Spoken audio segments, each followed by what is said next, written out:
Hey, Clan Carmichael, this is Leah Carmical Hargrove. I'm a volunteer at Clan Carmichael USA. Lately, I've been working on the newsletter that you hopefully got a copy of this month. Let me know if you did not. And today I'm super excited because I have the opportunity to interview Chief Richard's son, Andy Carmichael of Carmichael, about all sorts of cool things that are going on or that are on our minds right now, like the 600th anniversary of the Battle of Bauge that's happening Monday, March 22nd, to COVID and how that affects the state and future clan gatherings, and then just what's going on in the UK and Clan Carmichael International and things that we might be curious about across the pond. So Andy, thank you so much for being with us and for answering these questions. No problem, Leah. It's my pleasure to be here. Let's jump right in and talk about the big impact on our year. So if it wasn't for COVID-19, a lot of us would be gathering together in France to celebrate the Battle of Bauge anniversary or coming to visit the estate and see your family in Scotland. Tell us, what are things looking like in Scotland, and what's the forecast for future gatherings? Yeah, it's certainly been a tough year, Leah, and we've been closed as a business here pretty much since September now. So it's been really tough, and it was tough during 2020. But we're still in full national lockdown here in the United Kingdom. So really, the Bauge celebrations that were planned for this year, unfortunately, are just not possible. And my father, above all of us, was determined that he was going to be standing on the battlefields in France just in a few short days. And that's really just not going to be possible, even for people in France to attend.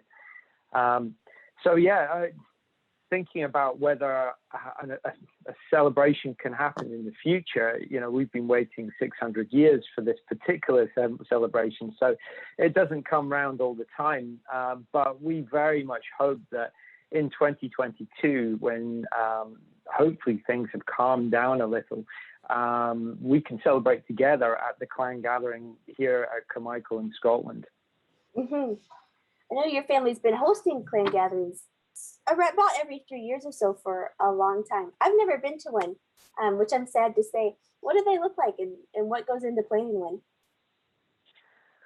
They're absolutely fantastic occasions, and I've got to admit, I haven't been to every clan gathering because I've been away working or traveling and having experienced my own experiences around the world. But we have some clan members who have been to every gathering, and they've participated and supported every gathering, and that's just been incredible. Really built up some incredible relationships with these people. So what does it look like? Well, a clan gathering is we come together at the source of the name for the best part of a week, and we have a lot of fun. So we eat together, we dance together, we march together on the clan lands, we discuss things that are important to us, and we go and visit historical sites together across the central belt of Scotland. And we do things like we have a mini Highland Games, which was something we introduced about 3 or 4 gatherings ago, where we participate together. So we toss the caber and we hurl the haggis. Really we just have a lot of fun, and we bond as a group. We have people coming from New Zealand, Australia, United States, Canada, the UK, Switzerland. And that experience of all spending time together as Carmichaels from all over the world is, I think, a really memorable experience. What does it take to organize it? Well, about 12 months of preparation. Because, every gathering that we've hosted here has been completely different to the last one. So we visit different historical sites. We always try and visit a castle and have a meal in a castle, and we always have a gala dinner where everyone gets dressed up in their clan finery. So all of those things take a lot of organization, and we don't have a huge team of people here. It's just me, my mom and dad, my sister, and a few of the estate staff here. But we don't have tons of people to do this for us. So we really have to go through and make sure that we're finding a really entertaining and engaging program that people can enjoy and is worth coming for. And we hope that we manage to do that every time. It seems like it. All the photos that I've seen and the stories I've heard from past gatherings look like a ton of fun. I can't wait to go to one. One thing that's interesting to me about the gatherings that your family puts on is while there are Highland Games and Ceilidhs all over the world, they're localized, and this is a time where Carmichaels can get together internationally to celebrate. Why is that important, that we get together from the U.S., from Canada, from Scotland, England, New Zealand, everywhere? Like, why is it important that we meet together as an international body? It's more important than ever that we come together internationally. There's so many things in the world at the moment that are really trying to divide us. And, I think a global clan family needs to meet together, and they need to realize the things that draw us together, which is our heritage, our history, where we've come from. So more than ever, I think it's important that we look at our heritage and we value our clan system. And the Carmichael clan, in the scheme of clans in Scotland, is not a huge clan. We're not like the McGregors or the Mackenzies or anything like that, but we shout loud. And that was shown when we were invited to open the Edinburgh Tattoo in 2017, and we marched from Edinburgh Castle down the Esplanade in all our clan finery to open a night of the Edinburgh Military Tattoo. And we managed, out of all the clans there, we managed to muster the largest chief's retinue out of all the clans in Scotland, which was an incredible achievement. Yeah, I didn't know that.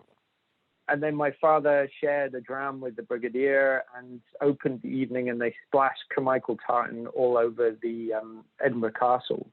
But this it's just one example of like how much passion Carmichaels have for their name. And we need to be proud of this. We need to be proud of who we are, where we've come from, and more than ever, I think that's going to be important as the next few decades go by. Thank you. Andy, you talked about clanship on a macro scale just now and why that's important. But as younger Carmichaels are getting married and having new baby Carmichaels, why does clanship matter on an individual scale or an individual family scale? Well, this quote springs to mind, and it was on, we do a family calendar. In fact, my sister, who lives in Japan, does it. But this is a quote which was on our calendar this year. It's call it a clan, call it a network, call it a tribe, call it a family. Whatever you call it, whoever you are, you need one.